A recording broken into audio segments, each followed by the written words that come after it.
Hello friends, आप सबका मेरे इस क्लासरूम ट्रेनिंग वीडियो लेक्चर में स्वागत है।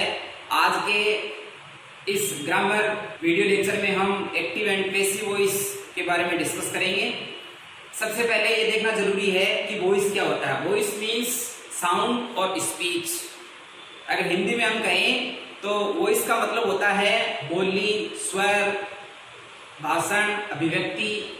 अगर इसको ग्रामेटिकल पॉइंट ऑफ व्यू या परिभाषा के रूप में देखा जाए तो हम कह सकते हैं voice refers to the form of the verb that indicates whether the doer of an action is subject or object in a sentence. Voice क्रिया का वह स्वरूप बताता है जो ये प्रदर्शित करता है कि किसी वाक्य में क्रिया को करने वाला सब्जेक्ट है अथवा ऑब्जेक्ट। अब हम ये देखते हैं कि एक्टिव वॉइस क्या होता है, पैसिव वॉइस क्या होता है। इसको हम एग्जाम्पल के माध्यम से समझ सकते हैं। यहां मैं दो एग्जाम्पल लेता हूं।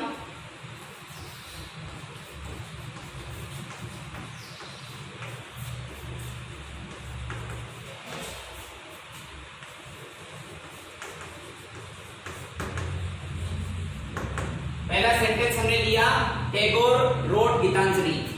दूसरा एग्जाम्पल इसी को चेंज करते हैं।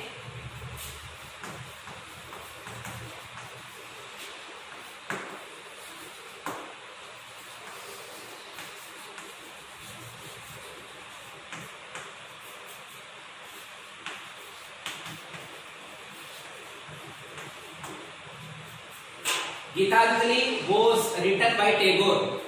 अब दोनों सेंटेंस को अगर हम ध्यान से देखें तो देखने से पता चलता है कि जो फर्स्ट सेंटेंस है उसमें जो हीरो है, क्रिया को करने वाला है, वो टैगोर है,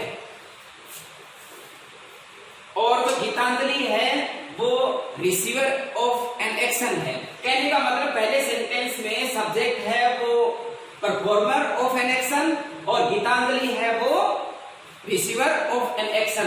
दूसरे सेंटेंस को हम देखते हैं तो देखने से पता चलता है कि जो पहले सेंटेंस में रिसीवर था वो अगले सेंटेंस में मतलब पैसिव में परफॉर्मर हो गया और जो परफॉर्मर था वो रिसीवर हो गया।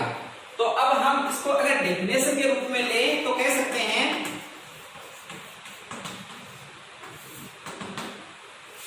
जिस वाक्य में कर्ता को प्रधानता दी जाती है उसे हम एक्टिव वॉइस कहते हैं। जैसे हमने पहला एग्जांपल लिया, टैगोर रोट गीतांजलि। यहाँ सब्जेक्ट को प्रधानता दी गई है, इसलिए ये एक एक्टिव वॉइस का एग्जांपल है। दूसरा हम लेते हैं पैसिव वॉइस। जिस वाक्य में कर्म को प्रधानता दी जाती है उसे हम पैसिव वॉइस कहते हैं। जैसा कि हमने सेकंड एग्जांपल लिखा हुआ है जिसमें ऑब्जेक्ट को प्रधानता दी गई है, Gitanjali was written by Tagore. तो ये एक पैसिव वॉइस का एग्जांपल है। अब बच्चों के ज्यादातर ये कंफ्यूज रहता है कि हम एक्टिव वॉइस को पैसिव वॉइस में किस प्रकार से बदले, सब्जेक्ट क्या होता है, वर्ब क्या होता है, ऑब्जेक्ट क्या होता है। तो उनका सबका समाधान करने के लिए हमने बहुत ही सिस्टमेटिक ढंग से, बहुत ही सरल रूप से एक्टिव से पैसिव वॉइस को समझाने की कोशिश की है। अब हम इनके नियमों का अध्ययन करते हैं। एक्टिव वॉइस को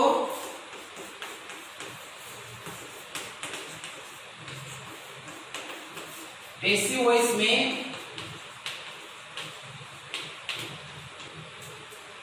बदलने के नियम। इन नियमों को हम एक एग्जांपल से निकालते हैं। जैसे मैंने लिखा, राम प्लेज क्रिकेट।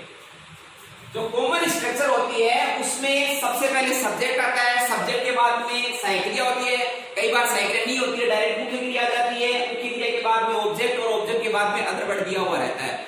जब हम एक्टिव वॉइस के वाक्य को पैसिव वॉइस में बदलते हैं तो जो सबसे पहला नियम है वो है ऑब्जेक्ट को हम सब्जेक्ट बना देते हैं। अब बच्चों के कंफ्यूजन ये रहता है साहब ऑब्जेक्ट कौन सा है, तो जब हम पैसिव की बात करेंगे तो सबसे पहले हमें सब्जेक्ट दिया हुआ मिलेगा।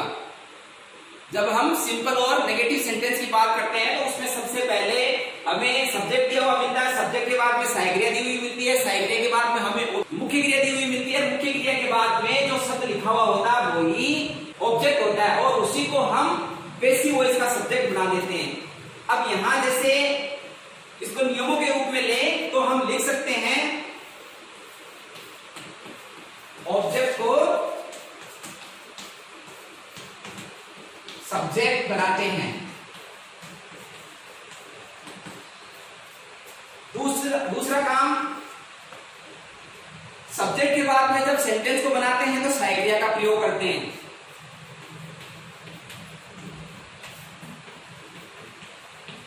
साइक्रिया का प्रयोग। अब साइक्रियाओं का प्रयोग किस प्रकार से करेंगे तो हम टेंस की गहराई में न जाकर के सीधे सीधे इसको समझने की कोशिश करेंगे।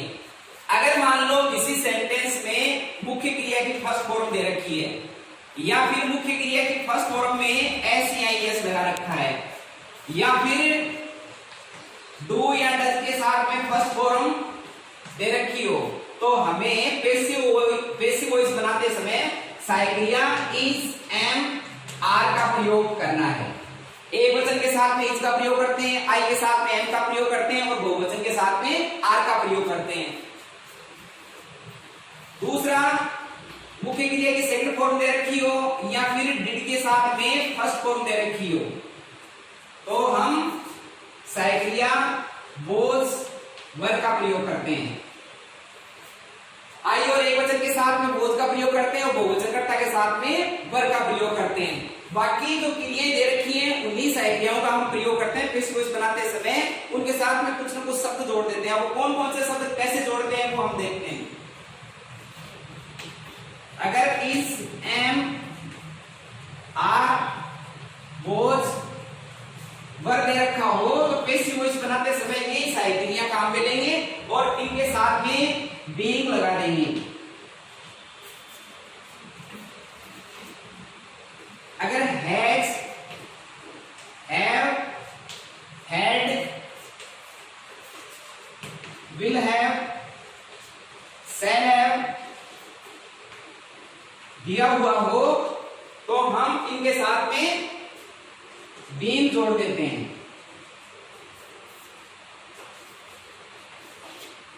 विल, सेल या फिर कोई मॉडल ऑक्सिलरीज दे रखी हो, मॉडल ऑक्सिलरी जैसे कैन है, कुड है, मे, माइट, मस्ट इत्यादि, तो हम इन्हीं का प्रयोग करते हुए इनके साथ में बी प्लस कर देंगे, बी लगा देंगे और इस प्रकार से हम साइक्रियाओं का प्रयोग करते हैं। तो हमारे नियमों को देखने से पता चल रहा है कि सबसे पहले हमने ऑब्जेक्ट को सब्जेक्ट बनाया, फिर उसके बाद में साइक्रिया का प्रयोग किया। साइक्रियाओं का प्रयोग हम इस प्रकार से कर सकते हैं, इसका आप एक स्क्रीनशॉट ले सकते हैं। अब तीसरे नंबर पर हमें मुख्य क्रिया की थर्ड फॉर्म का प्रयोग करना है। मुख्य क्रिया की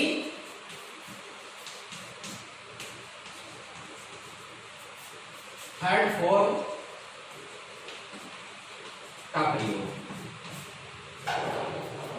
फिर अगली स्टेप में अन्य शब्द अगर दिया हुआ हो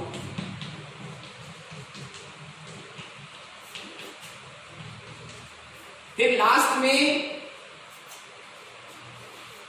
सब्जेक्ट को ऑब्जेक्ट बनाते हैं और उसके पहले बाई का प्रयोग करते हैं। कुछ केसेस में हम बाई के अलावा अन्य प्रीपोजिशन का प्रयोग भी करते हैं जिसका अध्ययन हम अगले वीडियो में करेंगे।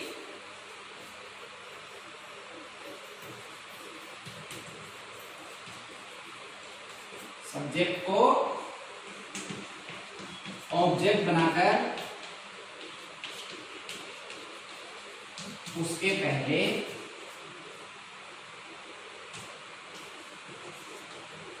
वाई का प्रयोग। सीधी सीधी ये 5 बातें निकल कर के आई। इन 5 पॉइंट के हिसाब से हम रेगुलरली आगे बढ़ते हैं तो किसी भी एक्टिव वॉइस के वाक्य को हम पैसिव वॉइस में आराम से बदल सकते हैं। अब सेंटेंस को हम बदल करके इन नियमों का पता करते हैं कि ये इंप्लीमेंट होते हैं या नहीं होते हैं। एक्सरसाइज को हल करने से पहले हमें एक चीज और जाननी जरूरी है।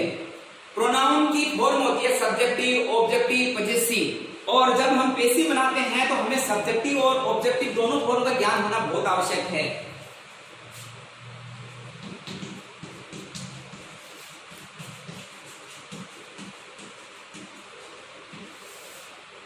List of pronouns.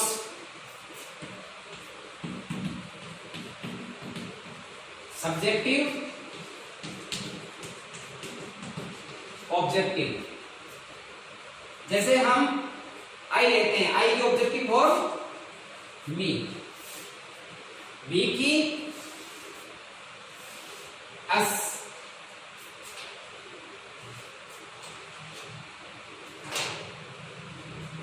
बी का हिम, सी का हर, इट का इट,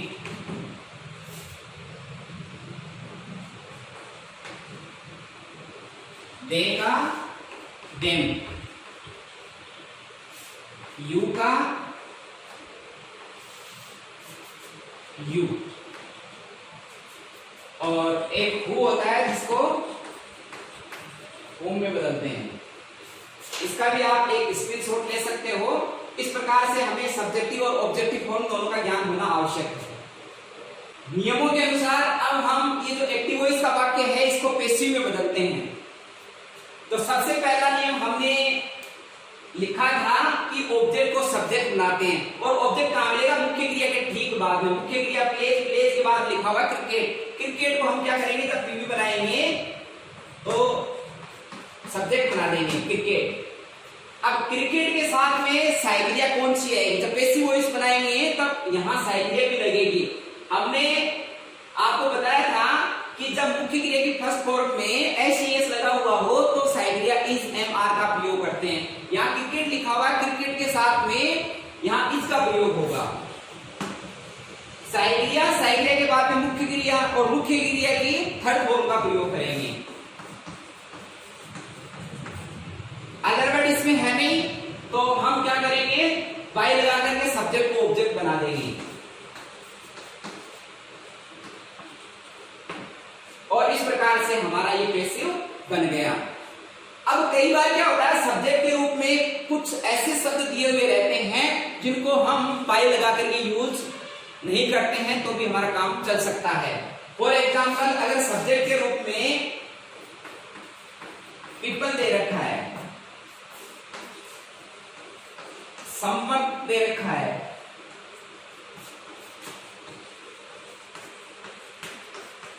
somebody दे रखा है, nobody दे रखा है, या फिर कर्ता को हम अच्छी तरीके से जानते हैं, जैसे कोई डॉक्टर है, टीचर है, कारपेंटर है। अगर ये सब्जेक्ट के रूप में दे रखे हो तो हमें बाय लगा करके पैसिव वॉइस बनाते समय ऑब्जेक्ट के रूप में लिखना आवश्यक नहीं है। इसको समझने के लिए एग्जांपल लेते हैं। पीपल eat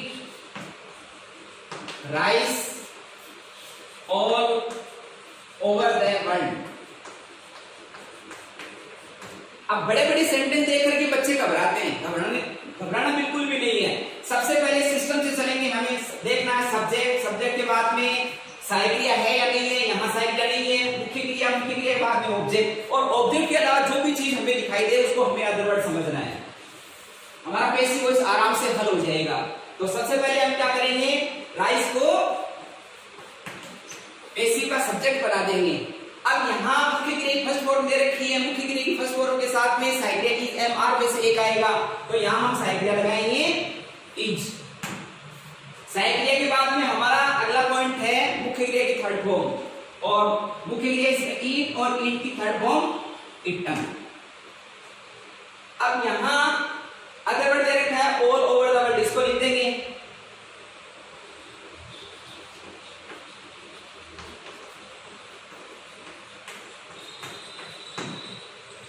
अब यहाँ पीपल दे रखा है तो पीपल को बाय लगा करके ऑब्जेक्ट बनाना आवश्यक नहीं है। तो इस प्रकार से आप देख रहे हो कि ये जो छोटी छोटी 4-5 बातें इनको हम ध्यान में रख करके आसानी से एक्टिव का पैसिव वॉइस बना सकते हैं, और बिल्कुल भी घबराना नहीं है।